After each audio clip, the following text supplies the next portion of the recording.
Bienvenue à tous et merci pour la fidélité. Bonne gouvernance, deux mots-clés qui, 5 ans durant, dit-on, auront été la cheville ouvrière de la gouvernance Talon.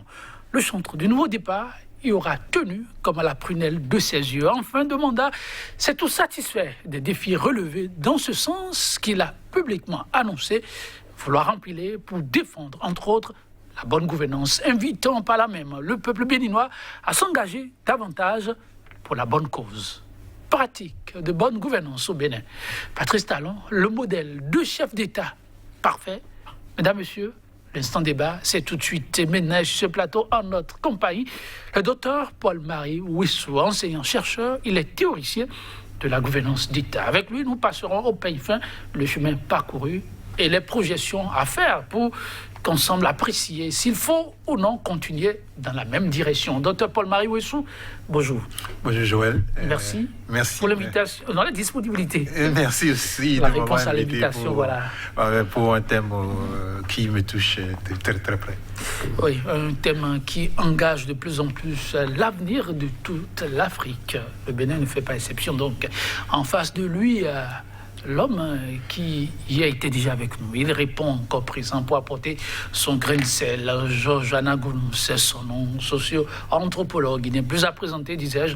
Il est apparenté BR, formation politique, soutenant les actions du chef de l'État. Georges Anagounou, bonjour à vous.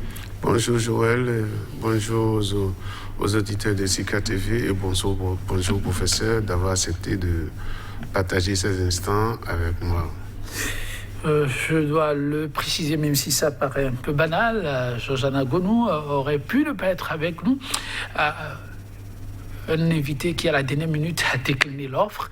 Georges Anagounou a décidé d'apporter ce que l'autre aurait pu apporter, qui, bien évidemment, reste dans le même marigot. Un soutien du chef de l'État aussi, qui, à la dernière minute, n'a pu honorer sa disponibilité.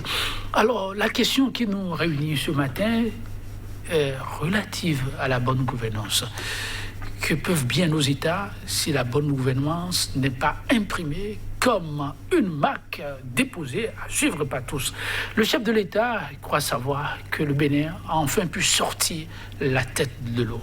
Que faut-il faire pour que ceci demeure un acquis? Avec la complicité de la régie et l'accord de nos invités, chez téléspectateurs, nous allons suivre cette adresse du chef de l'État. C'était lors de sa tournée de reddition de comptes. Et ensuite, nous reviendrons sur ce plateau, la régie. Chacun doit désormais défendre la bonne gouvernance. Voilà un exemple où on peut sortir, manifester pour dire ça. Jamais ça ne se passera comme ça. Ceux qui sont responsables doivent aller devant la justice. Ceux qui sont responsables doivent démissionner, qui doivent rendre compte. Moi, j'ai vu récemment les gens saisir la Cour africaine des droits de l'homme parce qu'ils ne sont pas candidats aux élections législatives. C'est ça que Dieu nous a créé là. Il nous a donné des forces, chacun s'est fait forcément député ou maire, obligatoirement. C'est ça le travail que chacun a appris envers cette terre. Mais être député ou maire, c'est secondaire, c'est pas le travail principal des uns ou des autres. Les gens portent plainte contre le Bénin parce que les conditions ne leur permettent pas d'être candidats. Mais je n'ai vu personne écrire à la criette pour porter plainte contre ceux qui ont détourné notre argent de Maria Guetta ou de Porto Novo. Pourquoi personne n'a envoyé une plainte à la criette pour dire qu'il faut les poursuivre? Pourtant, cette chose-là nous fait plus de mal qu'autre chose. Désormais, chacun de nous, là, quand on voit quelque chose, là, on va écrire à la criette. Ah oui. Celui qui voit quelque chose qui n'est pas normal, il écrit à la criette, dénonce. Et vous allez voir. Notre argent va servir à construire nos besoins à nous tous. L'eau, l'école, la santé, qu'on sort. On aura de l'argent pour faire tout ça. Celui qui veut être riche, il sera riche de son travail, de son salaire, de ses mérites, de son commerce, de son talent. Parce que On veut être riche dans le pays, on veut. Mais on veut qu'on soit riche en travaillant beaucoup, de plus en plus, de mieux en mieux. Mais on peut être ministre et avoir un champ de coton, avoir un champ de riz.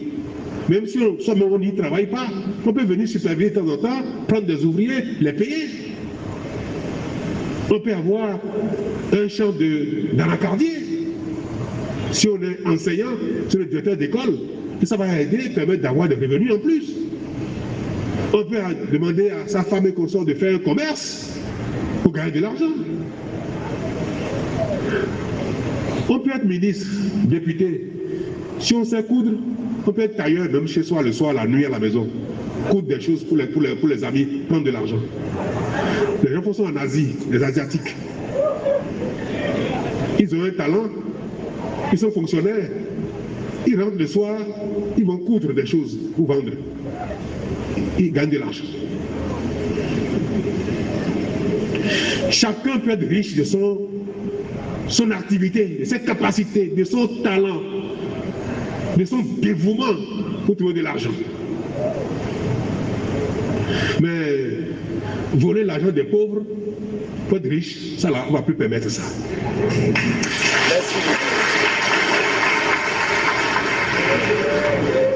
Et rien que ça, en empêchant ça, ça va nous permettre de satisfaire tous nos besoins, monsieur le maire. Marché, stade, cantine scolaire, l'eau, l'électricité. Tout ça là, on peut tout faire, rien qu'en empêchant les gens de voler l'argent public. C'est ça ce que je voulais vous dire ce soir, mes chers amis. C'est ce que nous avons réussi, nous sommes en train de faire. Et ça paraît facile, non? C'est facile. C'est ce que le Bénin est devenu déjà. Et nous allons chacun défendre ça. Pour que ce soit durable. Que ce soit ainsi, demain, après-demain, ainsi de suite. Et nous pouvons nous féliciter, nous tous, non? Je vous demande un applaudissement pour tous les Béninois, pour nous tous.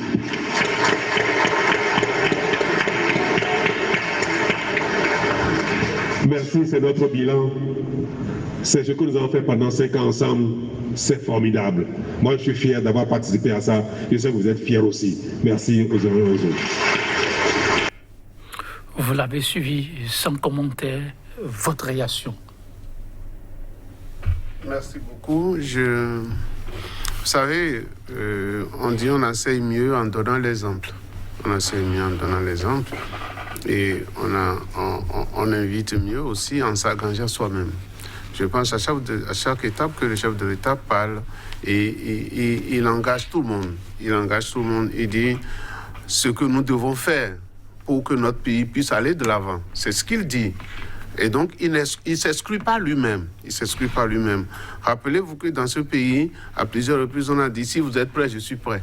Mais le président Talon n'a pas dit ça. Il est prêt lui-même, il est engagé. Et il voudrait que nous autres, nous puissions le suivre. D'accord? Lorsque il dit, on ne prend pas l'argent des pauvres pour être riche tout seul, je pense qu'il touche du doigt le mal dont nous avons souffert tout le temps dans notre pays, et un engagement pareil pour une première réaction. Moi, je pense, je suis prêt. Je pense que tous les Béninois, c'est pourquoi il finit, il vous dit, c'est le travail que nous avons fait ensemble. C'est le travail que nous avons fait ensemble, parce qu'il ne pensait pas pouvoir le faire tout seul, mais il savait que lui devait donner l'exemple, il devait s'engager pour que les autres Béninois puissent le suivre.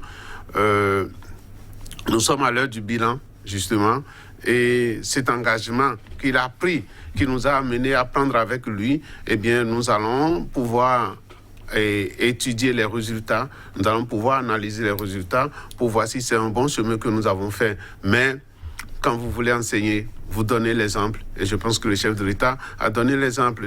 C'est à petite, rien que pour de petits trucs comme ça, on pouvait dire, bon voilà, parce que faire plus de 11 000 km dans cette tournée-là, justement, je veux parler, faire plus de 11 000 km, être sur les voies avec ses collaborateurs, je pense, c'est donner l'exemple d'un engagement de bonne gouvernance. C'est ce qu'il a fait. On peut trouver à dire là-dessus, on peut trouver à reprocher, c'est normal. L'homme n'est pas un être parfait. Et je pense que le chef de l'État même l'a dit une fois pour dire devant les sages, pour dire, celui qui ne fait rien, c'est lui qui ne fait pas d'erreur.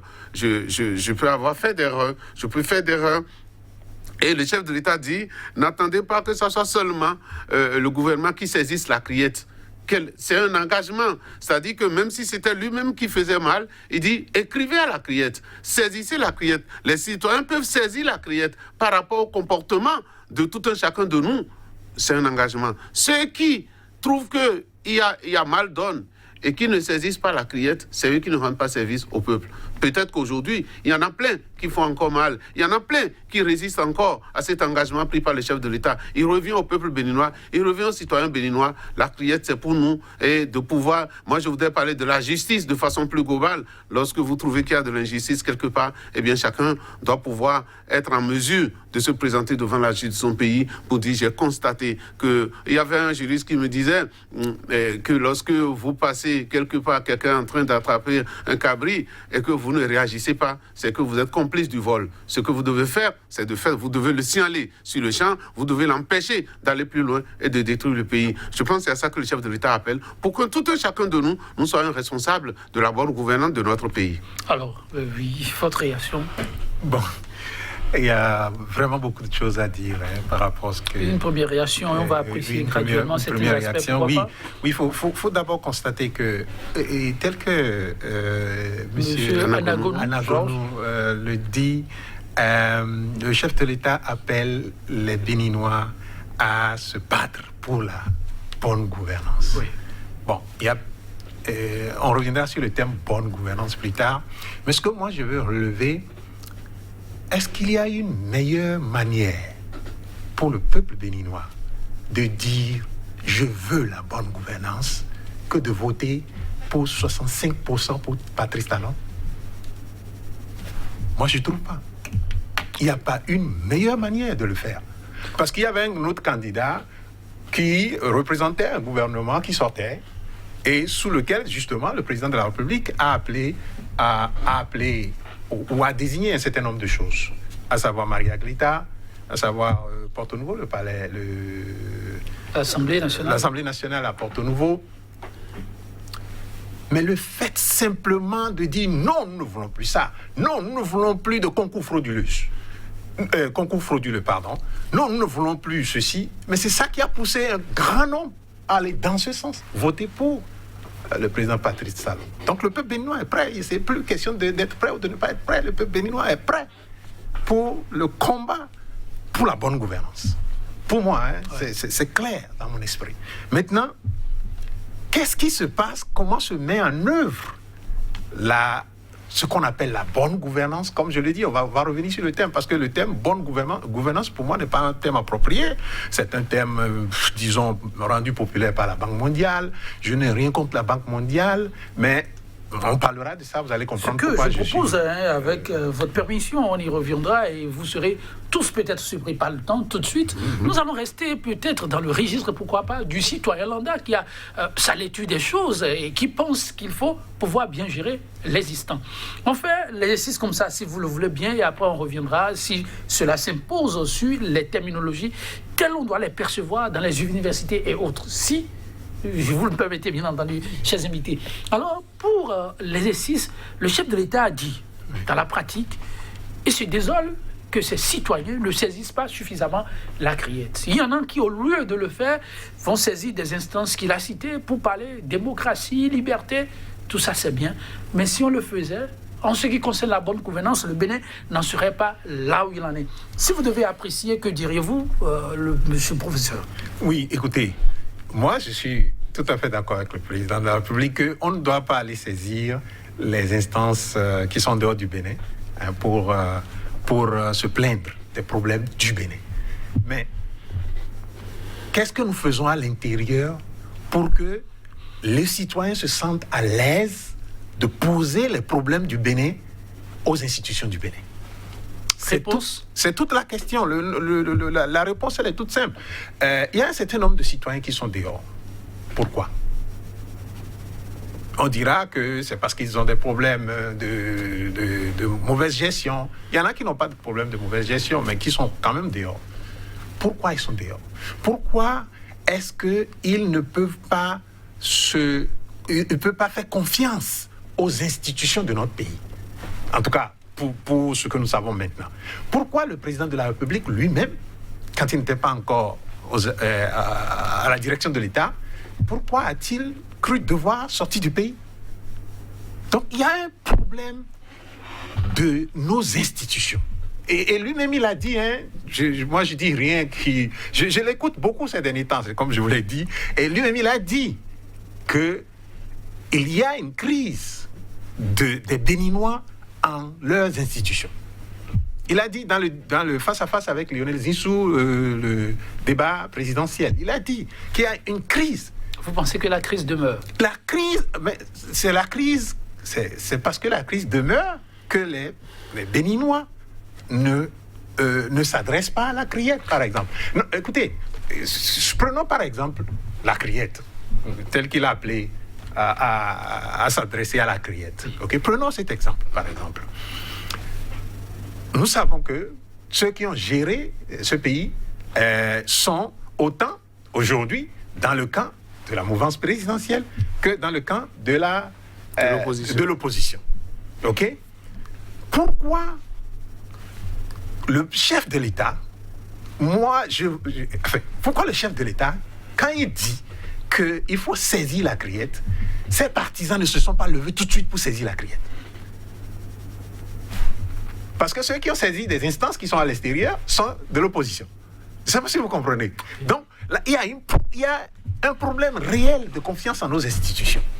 Si, tant est que son entourage, les partis qui le soutiennent, ont confiance en nos institutions, ils saisiraient tout de suite la criette. C'est ce que vous pensez? Je le crois. Je le crois. Et je crois aussi que l'opposition aurait dû aussi saisir la criette. Parce qu'en réalité, et c'est ça le jeu que moi, en tant que citoyen simple, je ne comprends pas au niveau des politiques. C'est-à-dire que l'opposition, aujourd'hui, voit bien des gens qui sont à la base de ce qui s'est passé à Maria-Gleta, quelque part. Et les gens de la mouvance aussi voient ceux qui ont géré le Parlement, quelque part. Alors, pourquoi les uns les autres ne saisissent pas effectivement la criette comme le chef de l'État le demande? Commençons par le chef de l'État, pourquoi pas, sur la bonne question, la bonne gouvernance, saisir la criette. Pensez-vous que le chef de l'État en personne a suffisamment saisi la criette par rapport à la bonne gouvernance? Merci beaucoup. Lorsqu'il le fait, lorsque le gouvernement le fait ou lorsque la criette est auto-saisie, parfois il y a eu des Béninois pour dire qu'on en fait trop. Et on traduit ça par la chasse à l'homme. D'accord? Et face à ça, le chef de l'État peut dire, bon, d'accord, donc les Béninois eux-mêmes, puisqu'il ne leur est pas interdit de le faire, il ne leur est pas interdit de... C'est pourquoi j'ai dit, moi je voulais parler de la justice, tout simplement, au lieu de parler de la criette, parce que les Béninois peuvent saisir toutes les instances possibles. La criette est spécifique dans un domaine donné. Mais ce que j'aurais voulu qu'on fasse pour que ce débat soit, bon c'est vrai, je suis devant le professeur, mais soit un peu académique, aurait été que, bon, la gouvernance, qu'on parle de sa gouvernance politique, de sa gouvernance politique, de gouvernance économique. Voilà, très bien, très bien. La gouvernance, aussi une manière de fixer les règles, de fixer des critères qu'il faut respecter pour pouvoir avoir une bonne gestion de la cité, une bonne gestion de la chose publique. C'est ça, ce que j'espère que le professeur me permet de définir comme ça, une bonne gestion de la chose publique. Nous savions que sur le plan politique, nous avions criel de partis politiques, nous avions parfois les partis politiques prennent en otage un chef d'État pour dire je te donne mes voix, mais que tu donnes telle nomination, tu nommes telle personne pour moi, et qu'à un moment donné, nous étions en train de crier pour dire mais c'est pas possible, nous avons plus de 200 partis politiques, il faut faire quelque chose. Donc, ça a amené le chef de l'État à penser à des réformes. Elles peuvent être discutées.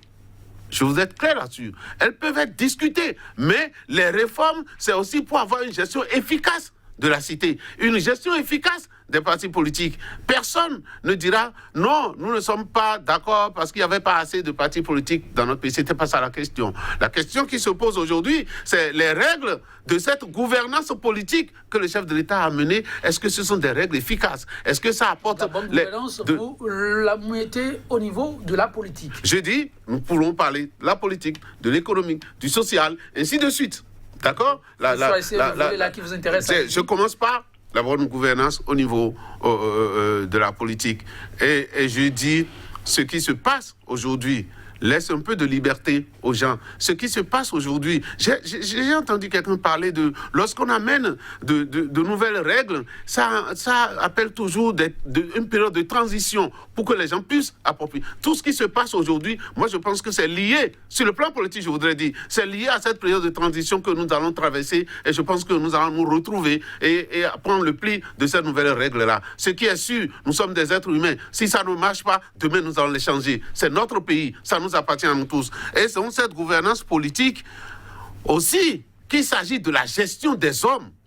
Et en matière de gestion des hommes, le président Talon a ses règles, il a ses repères, et je suis d'accord que d'autres aussi peuvent avoir leurs repères qui peuvent être en contradiction avec les repères que lui a. Ce que nous savons, c'est qu'aujourd'hui, c'est à lui, le professeur venait de le dire, à 65% les Béninois ont voté pour lui, pour qu'il puisse mettre en pratique quelle est sa politique à lui. D'accord? Il n'a pas refusé de saisir la criette. D'ailleurs, il en a fait beaucoup. Mais il dit aujourd'hui, les Béninois, chaque individu aussi, puisqu'on ne doit pas s'interdire cela. Si on sait que des gens ont géré, des gens ont mal fait ce qui s'est passé à Porto-Novo par rapport à notre Assemblée nationale, et que ces gens-là sont encore dans les rues, moi, je pense que si le chef de l'État n'arrive pas à dénoncer lui-même, eh bien, d'autres citoyens peuvent écrire à la criette pour dire cette affaire de Parlement, mettez-nous ça au clair, nous voulons savoir. Cette affaire de Maria Greta, mettez-nous ça au clair, nous voulons savoir. Alors, donc, c'est prendre une option politique. Cette affaire des terrains qui sont vendus à tout bout de champ, mettez-nous ça au clair, nous voulons savoir. C'est le droit aussi de chaque Béninois de pouvoir faire ça si en tant que chef de l'État ne fait pas. Lorsqu'on reste dans cette optique, l'engagement de chaque citoyen que vous êtes, surtout à ce niveau de responsabilité, vous l'avez-vous déjà fait, la saisine de la criée? J'avoue que je ne l'ai pas fait. Parce qu'en fin de compte, il arrive, non, il a dit, vous savez ce qui arrive dans nos pays, c'est qu'on se dit, on a élu un chef d'État, on a un gouvernement en place, eh bien il faut qu'il fasse tout. Donc, j'avoue que moi aussi je l'ai fait. Mais lorsque le chef de l'État dit aussi que moi aussi en tant qu'individu, je suis en mesure de saisir la criette, je pense qu'il m'a rappelé un droit que je dois pouvoir utiliser demain. Mais lorsqu'on le fait encore au nom de l'État, c'est encore plus, c'est encore plus pesant, c'est encore plus inattaquable. La balle dans le temps du chef de l'État. Non, je dis que la responsabilité, vous savez, le chef de l'État c'est un homme politique. Okay. D'accord, c'est un homme politique.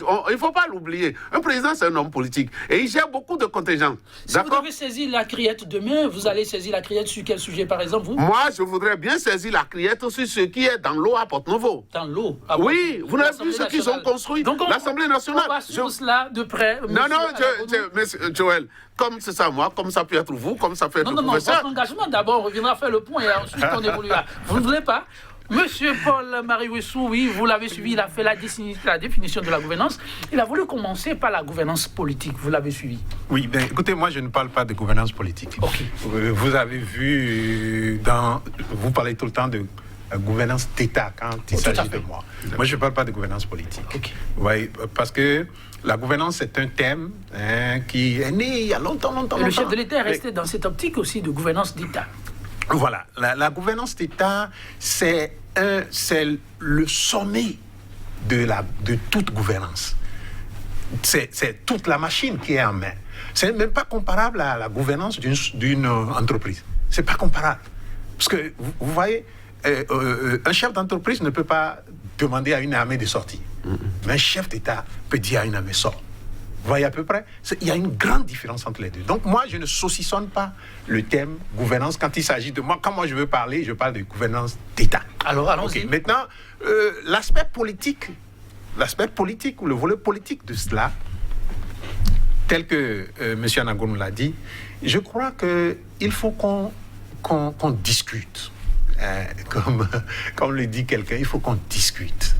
Le président de la République, moi, comme je vous l'ai dit, franchement, M. Anagonou, j'ai écouté le président de la République. Je l'écoute tellement, ça va être dans mes oreilles maintenant à tout moment. Je l'écoute et j'ai compris que le président de la République est un homme qui a un idéal. C'est un homme qui est au-dessus d'un certain nombre de choses. Mais vous voyez, la mise en œuvre de sa politique est confrontée à des problèmes. Des problèmes dans l'administration, des problèmes dans le personnel politique, le problème d'hommes, simplement. Vous voyez. Et c'est ça qui fait que nous avons c'est-à-dire la mise en œuvre de son programme, aboutit presque au même résultat que ce qu'on avait avant. Presque au même, je dis presque, parce qu'il y a des nuances près. De l'illustration, s'il vous plaît. Oui, c'est-à-dire que, prenons un domaine comme la politique. On reste dans le domaine de la politique. OK. Vous voyez, tout le monde se plaint que le chef de l'État, enfin, l'ancien chef de l'État, les deux anciens chefs de l'État étaient sortis, n'est-ce pas? Ils sont allés à Dantopa, et puis la police les a gazés. Tout le monde dit ça, OK? On peut dire que c'est sous le président de la République, le président Talon, que ça s'est passé. Mais en réalité, vous savez, pour moi, j'ai fini par étudier le Bénin, l'histoire, j'ai compris qu'en réalité, non. Le président Talon n'a pas une politique. Prenez-le, écoutez-le. Il n'a pas une politique pour qu'on interdise les marches, par exemple. Mais pourquoi est-ce que, en fin de compte, les lois qu'on prend sur les marches, par exemple, interdisent les marches? Si vous l'avez écouté, par exemple, dans le bilan qu'il a fait 1 an, il a dit,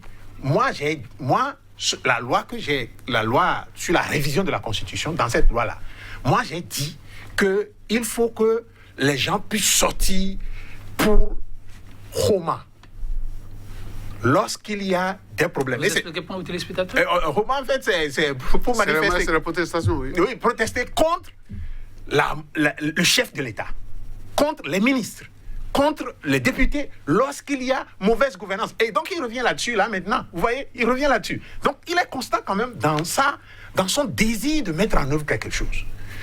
Mais, lorsque ça vient maintenant dans le corpus politique, dans le personnel politique, le personnel administratif, tous ceux qui doivent maintenant mettre tout ça là en marche, vous voyez, ça rencontre des forces qui font qu'au finish, nous avons les mêmes résultats. Pourquoi?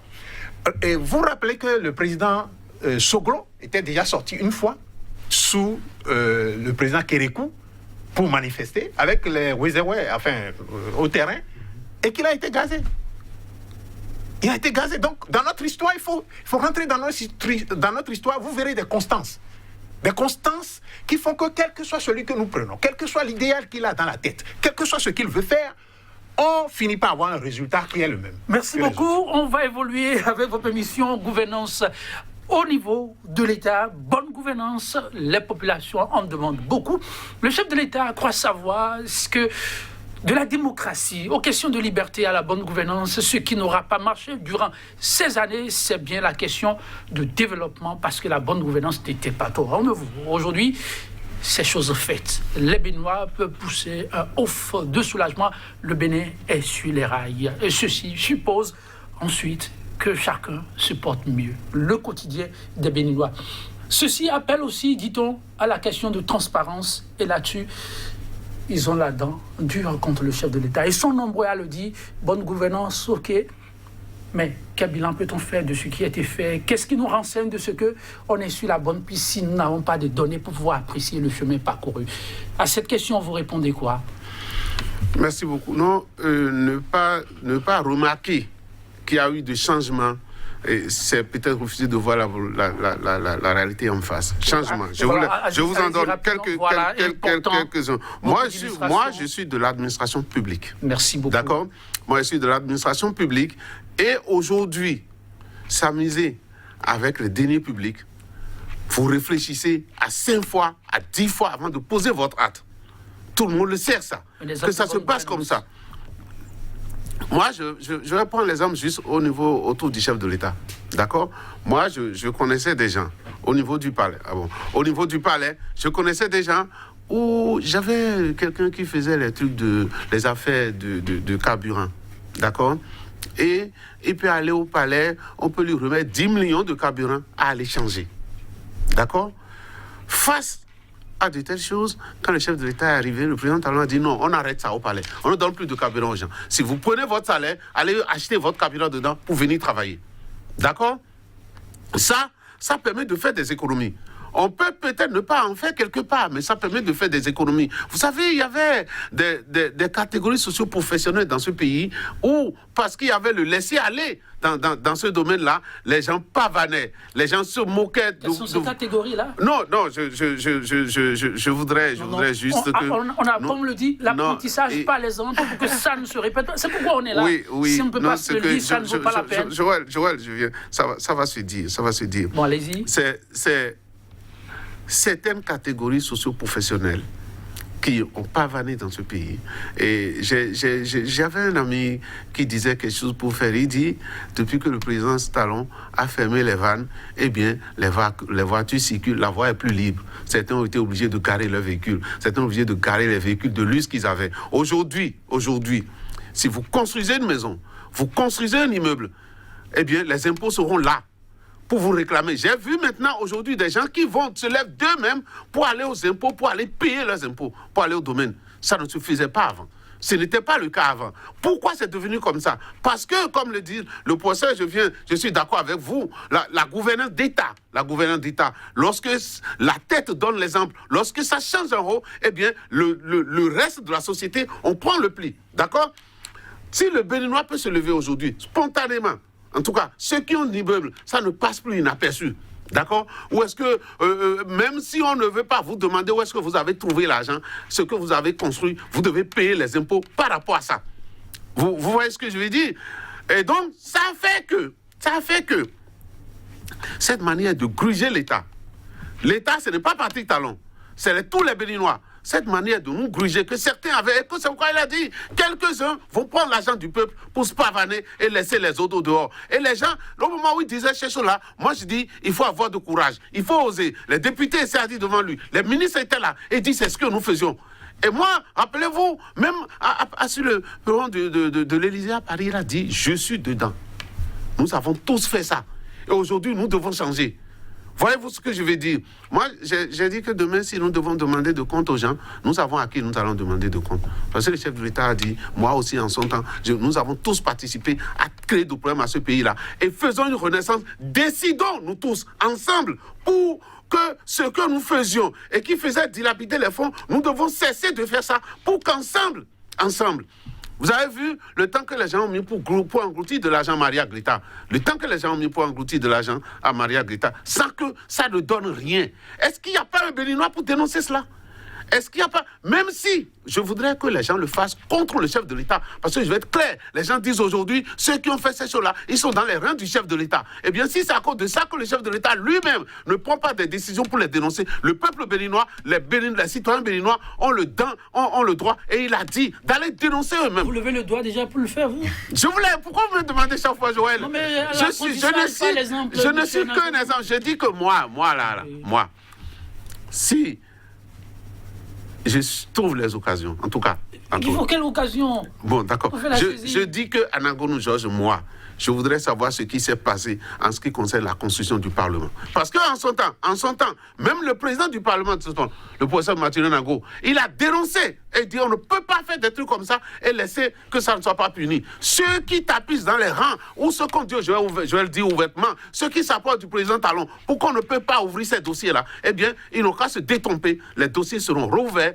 Quelqu'un sera responsable demain devant l'État. Vous savez, des choses, on a eu à faire des choses et on pensait que ça allait rester impuni. D'accord? Aujourd'hui, c'est faux. On punit cela. C'est aussi de la gouvernance au niveau de l'État. Merci beaucoup. Et je voudrais saluer cela. Paul-Marie Wissou, voilà, la gouvernance d'État, les Béninois veulent vraiment pouvoir toucher du doigt ce qui est. Oui. Et je voudrais saluer quand même M. Anangonou. Je le vois très... clairvoyant dans son approche de quand même à apprécier les actions du président de la République. Il n'était pas ici la dernière fois quand je disais que il avait dit que tout le monde rendra compte et qu'on ne se cache pas derrière le président de la République. Et je crois qu'il est constant dans sa parole. Mais moi, je veux plutôt inviter le président de la République à une chose. Je veux l'inviter à une chose. Parce que je l'apprécie beaucoup dans sa vision. Et je voudrais lui demander puisque nous partageons tous la foi chrétienne, puisqu'il nous l'a fait savoir, Je voulais lui demander de lire un peu Galates. Galates, c'est une démonstration assez logique de ce que nul ne peut être justifié par la loi. Nul ne peut être justifié par la loi. Qu'est-ce que cela veut dire? Cela veut dire que, en réalité, la criette n'est pas ce qu'il faut regarder pour que nous puissions aller vers la bonne gouvernance. Le président de la République a posé les bases. Je vous ai dit, lui-même il a dit, je l'ai rattrapé dans un de ses entretiens, et que ces années-là sont des années de transition. Je l'avais dit une fois, quelqu'un m'a contredit ici, qui le soutenait, qui m'a contredit ici. Lui-même il a dit que que nous sommes en transition vers un autre système. Il faut que, pour que le système, ce qu'il veut mettre en place pour que le Béninois puisse se sentir plus responsable, puisse agir avec probité, il faut que ce soit un système qui tire l'homme vers un idéal. La punition ne tire pas l'homme vers un idéal. L'homme cherche toujours à contourner l'idéal. C'est pourquoi, vous voyez, simplement 10 commandements, l'homme n'a jamais respecté ça. Et Dieu a dit, bon d'accord, pour sauver les hommes, il faut que j'envoie quelqu'un. Et c'est son fils qui l'a envoyé. Donc moi, je voudrais sincèrement que l'on apprenne aux Béninois à travailler vers un idéal. Parce que si nous le faisons, vous voyez, nous n'aurons plus de gens qui veulent aller nécessairement tricher dans un concours où on doit vous recruter. Et vous voyez à peu près. Quand il est arrivé, il avait déjà dit non, on ne doit plus faire ça. Mais on a encore eu des cas. Parce que l'être humain, quand il y a une loi, a toujours tendance à vouloir contourner la loi. Et donc, moi, l'idéal étant connu, l'idéal étant qu'il veut que les choses se passent bien, moi, je souhaite qu'il mette de l'éducation. Et l'éducation, ça passe par la presse, ça passe par les médias, ça passe par un certain nombre de choses, l'école aussi, pour que nous puissions avoir une société où les gens sont tirés vers un idéal. Si les gens sont tirés vers un idéal, vous voyez, il y aura très peu qui vont aller vouloir contourner les lois, il y aura très peu qui vont vouloir dribbler les lois, et quand qui dribblent les lois, en ce moment, la criette est là pour régler leur compte. Moi, je pense que c'est sincèrement ce qu'il faut faire, et que, nous puissions donc être tirés vers cet idéal, et que nous travaillions à atteindre cet idéal. Et si nous sommes tous engagés à cela, même si le chef de l'État n'est plus là demain, vous verrez que le système demeurera. Et quiconque vient va vouloir faire le contraire. Comme je l'ai dit, 65% de Béninois ont dit nous en avons assez avec les après nous c'est nous, après le vol, tout simplement, qui avait cours sous d'autres régimes qu'on a connus dans ce pays. La marche pour la bonne gouvernance sera certifiée un activiste des droits humains, mais très engagé aussi dans la lutte contre la corruption. Au Bénin, il y a des pas certains, je le cite, qui se font pour mettre le citoyen lambda au pas. Il faut déjà le saluer. Mais notre constat est qu'au sommet de l'État, on a comme l'impression que cette marche ne concerne pas les autorités au plus haut niveau. Preuve, on pourra citer la série d'actions menées au sommet de l'État, mais qui manifestement n'ont pas de données qui nous permettent d'apprécier ce qui a été fait à sa juste valeur. Fin de citation. Qui peut nous dire actuellement combien aura coûté ces nombreuses voies tracées? Qui peut nous dire ces additions d'eau villageoises implantées ça et là? Qui peut nous dire ce qui a été fait en termes d'électrification, ce qui a été fait en contradiction avec d'autres données, et nous dire ce que les sociétés qui ont été engagées, ont pu engranger. Fin de citation. Alors, si vous devez vous prononcer sur ce qui apparaît comme une lettre ou une note d'insatisfaction de cet activiste, que diriez-vous? Oui, même, je crois que, à résumer simplement, c'est une question de transparence. Il y a deux mots qui me semblent que le gouvernement et le chef de l'État doivent retrouver très très rapidement: la transparence et l'inclusion. Les deux mots-là sont les mots même de ce qu'on appelle la bonne gouvernance. Comme je vous l'ai dit, que moi je n'apprécie pas, je ne suis pas un partisan de la bonne gouvernance. Pensez-vous qu'il faut travailler sur la transparence et l'inclusion? Ça aura manqué, d'après vous? Oui, bien sûr, sur la transparence, l'inclusion, enfin, on a eu des élections, vous avez vu, et on ne sait pas, à la date où nous sommes là, on ne sait même pas encore ce qui va se passer pour, les élections à venir, puisque la bonne gouvernance, si je dois m'en tenir à ce concept, il y a inclus dans la bonne gouvernance comment vous choisissez vos dirigeants. La qualité de comment vous choisissez vos dirigeants. Alors, très rapidement, si je dois dire pourquoi moi je ne parle pas, je n'aime pas trop le terme bonne gouvernance, c'est une question de qualité. La qualité de la gouvernance. Et c'est le terme est déjà entré dans la littérature il y a longtemps maintenant. La qualité de la gouvernance. Et quand vous prenez bonne, c'est un point dans la qualité, sur l'échelle de la qualité. Et bonne n'a jamais été atteint par qui que ce soit. C'est la gouvernance, quand on l'a dit bonne par rapport à quels critères? Alors, regardez par exemple les pays européens. Est-ce que vous avez jamais vu quelqu'un en campagne dans les pays occidentaux, je veux dire? Est-ce que vous avez jamais vu quelqu'un en campagne qui dit « je vais lutter contre la corruption » ? Non. Et pourtant, il existe la corruption dans les pays occidentaux. Il y a de la corruption et à haut degré dans les pays occidentaux. Mais personne ne fait un projet pour dire « je vais lutter contre la corruption ». C'est ça ce que j'appelle créer l'idéal. Et quand on va vers l'idéal, l'essentiel, vous allez voir que les histoires de corruption, c'est parce qu'on ne va pas vers l'idéal. Nous tous ne sommes pas portés vers un idéal et nous sommes en train de naviguer sur un plateau et chacun va dans le sens qu'il veut. C'est pourquoi nous avons ça. Donc ce point, on conclura en disant qu'il nous faut et que la transparence est nécessaire. Elle est nécessaire parce que justement c'est ce que nous appelons, quand nous parlons de manque de confiance dans les institutions, c'est parce qu'il n'y a pas de transparence. Il faut de la transparence et il faut de l'inclusion. L'inclusion parce que l'économie, vous voyez, aujourd'hui, c'est vrai, l'un des aspects abordés par le chef de l'État sur le terrain, c'est qu'il y a pas... aujourd'hui, l'argent sale ne circule plus. Mais enfin, tous ceux qui travaillaient ne travaillaient pas pour de l'argent sale. Mais aujourd'hui, c'est difficile pour plusieurs couches de notre société de vivre. Et ceux-là qui travaillaient même de façon légale pour faire choses là sont dans la difficulté aujourd'hui. Pourquoi cela? C'est parce que l'économie qui est en construction n'est pas encore suffisamment inclusive. Et il faut donc qu'on aille très rapidement à l'inclusion, l'inclusion de tous les citoyens dans l'économie pour que nous nous sentions à l'aise. Merci. Oui, sur la réaction. La réaction par rapport à ma question à laquelle vous n'avez pas répondu, je vous avais laissé exprès. Oui, la question de la transparence qui réapparaît à travers ce coup de gueule, si on peut dire. Oui, il y aura toujours, lorsqu'il s'agit des hommes, il y aura toujours des moments où on dira telle chose n'est pas transparente. Il y a toujours des moments où... Mais dans l'ensemble, la gouvernance, vous la trouvez suffisamment transparente? Dans l'ensemble, la gouvernance sous le président Talon, je la trouve transparente et je vais vous dire, parce que vous avez sorti la réaction là qui nous interpelle. Il paraît que vous devez conclure là-dessus.